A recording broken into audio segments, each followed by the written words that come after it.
welcome back to Reading with Rhea. In today's video, we're going to be reading a fairy tale called The Frog Prince, as told by the Brothers Grimm. One fine evening, a young princess put on her bonnet and clogs and went out to take a walk by herself in a wood.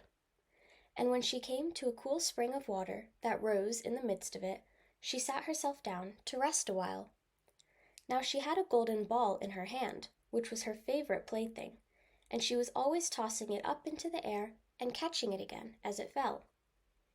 After a time, she threw it up so high that she missed catching it as it fell, and the ball bounded away and rolled along upon the ground, till at last it fell down into the spring. The princess looked into the spring after her ball, but it was very deep, so deep that she could not see the bottom of it. Then she began to bewail her loss, and said, "Alas!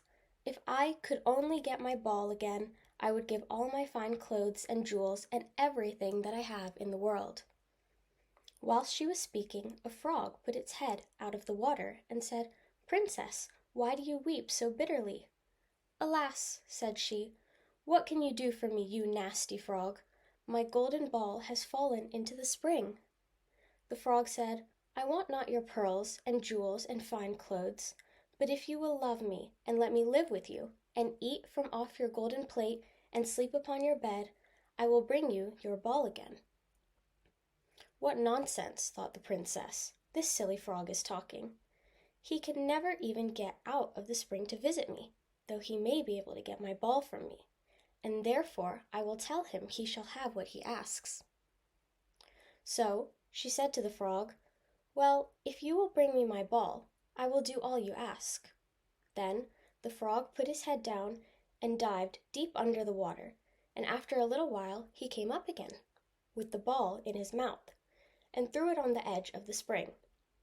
As soon as the young princess saw her ball, she ran to pick it up, and she was so overjoyed to have it in her hand again that she never thought of the frog, but ran home with it as fast as she could.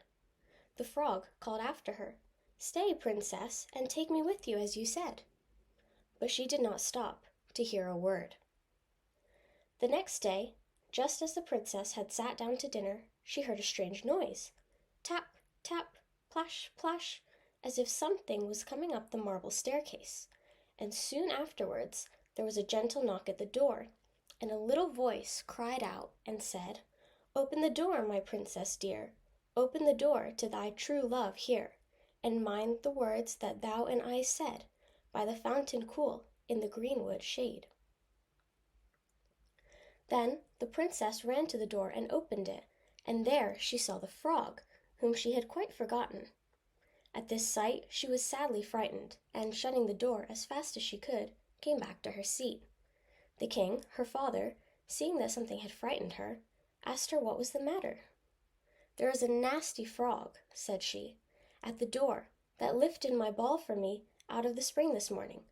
I told him that he should live with me here, thinking that he could never get out of the spring. But there he is at the door, and he wants to come in." While she was speaking, the frog knocked again at the door and said, "Open the door, my princess dear, open the door to thy true love here, and mind the words that thou and I said, by the fountain cool in the greenwood shade." Then the king said to the young princess, "As you have given your word, you must keep it, so go and let him in." She did so, and the frog hopped into the room, and then straight on, tap, tap, plash, plash, from the bottom of the room to the top, till he came up close to the table where the princess sat. "Pray, lift me upon chair," said he to the princess, "and let me sit next to you." As soon as she had done this, the frog said, "Put your plate nearer to me, that I may eat out of it." This she did, and when he had eaten as much as he could, he said, "Now I am tired. Carry me upstairs and put me into your bed." And the princess, though very unwilling, took him up in her hand and put him upon the pillow of her own bed, where he slept all night long. As soon as it was light, he jumped up, hopped downstairs, and went out of the house. "Now then," thought the princess, "at last he is gone, and I shall be troubled with him no more." But she was mistaken, for when night came again, she heard the same tapping at the door, And the frog came once more and said, "Open the door, my princess dear. Open the door to thy true love here, and mind the words that thou and I said by the fountain cool in the greenwood shade." And when the princess opened the door, the frog came in and slept upon her pillow as before, till the morning broke. And the third night he did the same.